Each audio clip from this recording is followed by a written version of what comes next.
tev tas patīk? Jaunā Vienotība un progresīvie acīm redzot vēlas latviešu tautu nomainīt pret migrantu un bēgļu pūļiem. Iemesls vienkārši. Latviju tautu meitas nevēlas dzemdēt lielu pulciņu bērniņiem.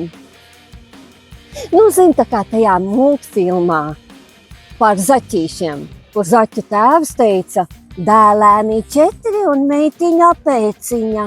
Nevēlas dzemdēt Latviju meitas daudz bērniņu, bet varbūt tur ir pilnīgi cits iemesls, kādēļ.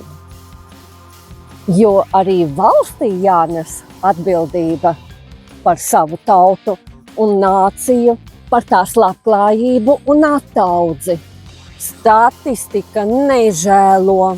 2025. gadā Latvijā piedzima 11 637 bērni par 1250, jeb 9,7%, mazāk nekā iepriekšējā gadā. Tas nozīmē, ka iedzīvotāju skaits gada laikā ir samazinājies par 14,000 cilvēku. Tas nozīmē, ka kļūst tukšāki bērnu dārzi, skolas, mazāk darbu roku nākotnē un mazāk ģimeņu reģionos. Un, protams, līdz ar to mazāk latviešu.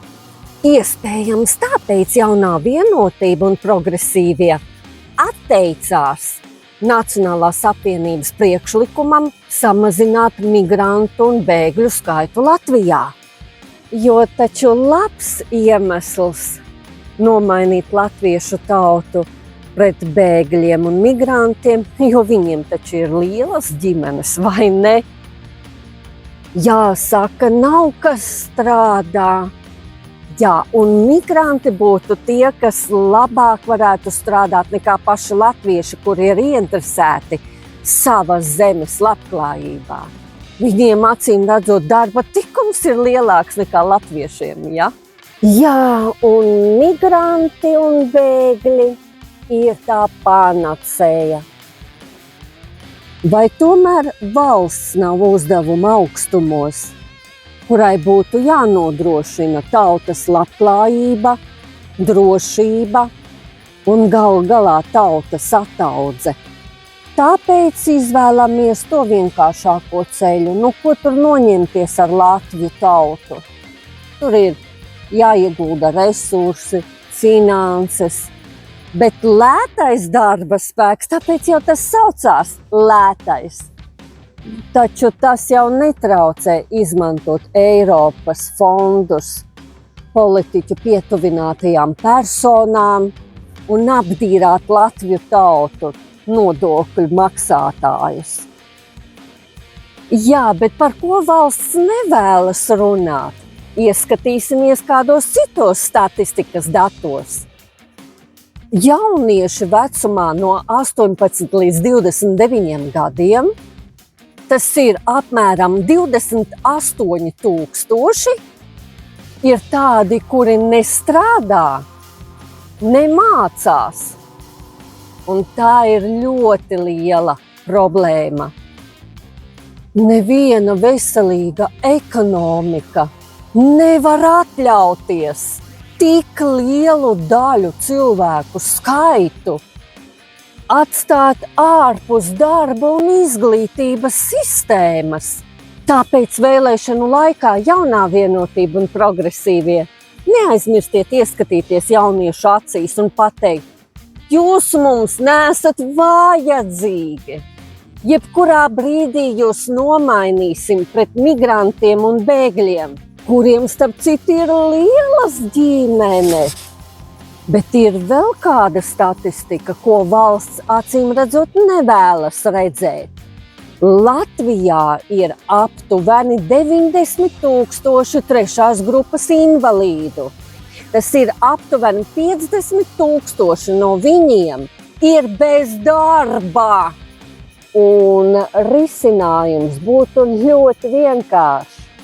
Šobrīd likums paredz maksāt nodokļus no pilnas minimālās algas pat ja cilvēks strādā dažas stundas nedēļā.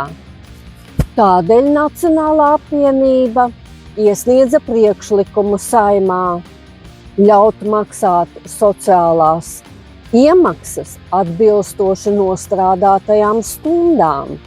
Tā būtiski veicināt iespējas atrast darbu 3. grupas invalīdiem. Bet šajā gadījumā laiks rādīs, kā Saeima lems. Labi, statistika statistikai, bet kā risināt darba trūkumu? Ražošanas tālāka modernizācija, atbrīvot cilvēku resursu, zinātnes attīstība, veicinot inovācijas pārnesi tautsaimniecībā. Jā, bet ja mēs negribam ieguldīties un motivēt 28,000 jauniešu, atbalstīt 50,000 3. grupas invalīdu, tad, protams, meklējam vieglāko ceļu. Un tā ir lēto darba spēku meklējumi. Un tad, protams, ir ļoti vienkārši meklēt vainu latviešu tautas darba tikumā, lai vienkārši attaisnotu lēto darba spēku piesaisti Latvijā. Vienīgi vai tas ir īstais Latvijas patiesas izaugsmes un svētībām pilns ceļš. Tāpēc nav jābrīnās, ka Latvija iet Rīņķa Danču ceļu no jauna un no jauna.